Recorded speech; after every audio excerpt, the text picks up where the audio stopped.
Boss! Tandaan mo to.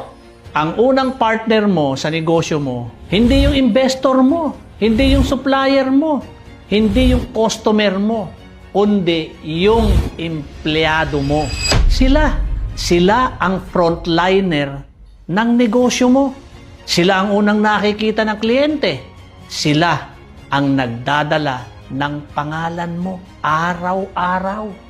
Kaya kung bulok ang trato mo sa kanila, huwag kang magtaka kung bulok din ang trato ng customer mo sa negosyo mo. Hindi ka lalaki kung wala kang katuwang. Kahit gaano ka katalino, kahit gaano ka kayaman, kung wala kang tao na handang sumuporta sa'yo, di wala rin. Kaya ayusin mo yung relasyon mo sa mga empleyado mo. Huwag mong gawing alipin, huwag mong pahirapan. Bigyan mo ng respeto, tamang sahod at pagkilala.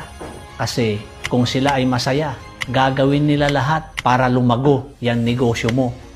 Tandaan mo na ang negosyo na walang maayos na empleyado, para yung barko na walang crew, lulubog. Pero ang boss na marunong mag-alaga at makisama sa tao, kahit simpleng bangka lang, makakarating yan ng ligtas at matagumpay. Real talk lang, mga ma'am, sir.